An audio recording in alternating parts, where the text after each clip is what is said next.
Yung Aerox ni boss mga katropa, hindi umaandar. Dinala sa akin, hinatak para pa-check kung ano yung problema. Ngayon na-check namin na may problema yung kanyang fuel pump. Hindi tumutunog, pero nagre-redondo yung kanyang motor. Ngayon, binaklas natin yung kanyang fuel pump. Daniel, halika, ilagay natin to.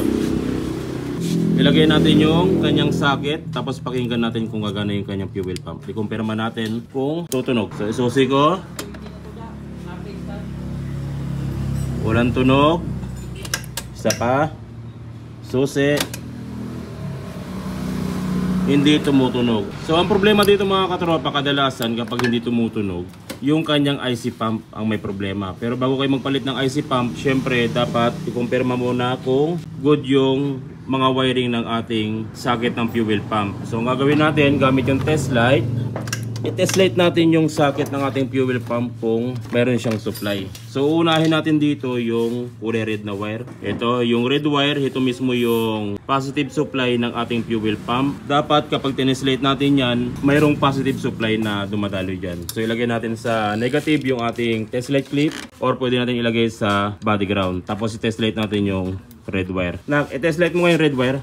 Okay, so umilaw yung test light mga katropa. Ang ibig sabihin yan, good yung supply ng ating red wire, walang problema. Pero kung sakaling hindi umilaw, tuntunin nyo yung kanyang wiring, possible mayroon dyang naputol or nag-loose na wiring. Pero yung red wire niya is good, walang problema. Ang susunod na i-check natin yung black yellow, o yung black na mayroong lining na yellow dito sa ating fuel pump. Ang black na mayroong lining na yellow, yan naman yung negative supply ng ating fuel pump. Kung yung red wire ay positive supply natin, yung black yellow naman ay negative supply. So since negative supply yung ating black yellow, pag tineslate natin yan, ililipat natin yung test light clip natin sa positive supply ng ating battery. Tapos i-test light natin yung ground, yung body ground natin, okay. Tapos yung negative ng ating battery.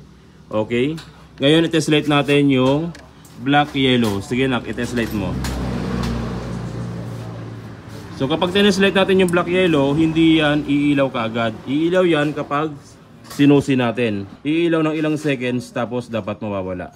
Okay, so isusi natin. Kung mapapansin nyo, umilaw siya tapos mawawala.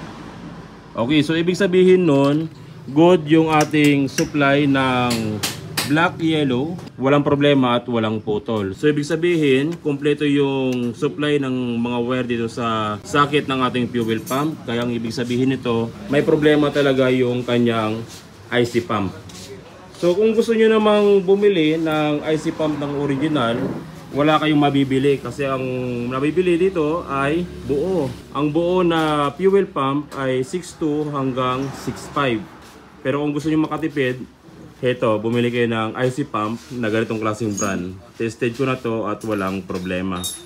Yung MSM na brand. So ang gagawin natin, papalitan natin tong IC pump ni boss gamit yung local or yung replacement na IC pump pero magandang klase, MSM. So heto na yung lumang IC pump na motor ni boss mga katropa. Tapos ito naman yung bago natin. Naikabit na natin. Ngayon subukan natin siyang ilagay. Nak, alika nga nak. Ilagay mo nga yung ano, ito, yung socket.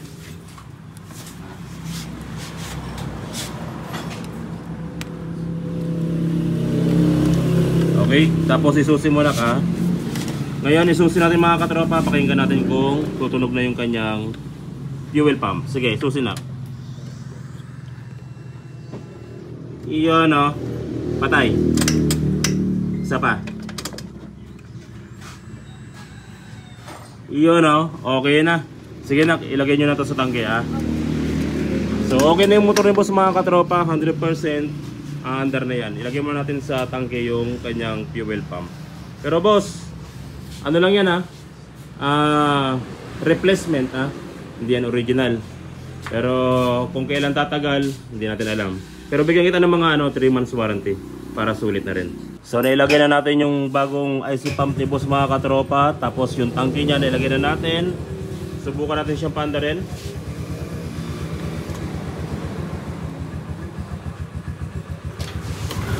Iyan ah, it's alive!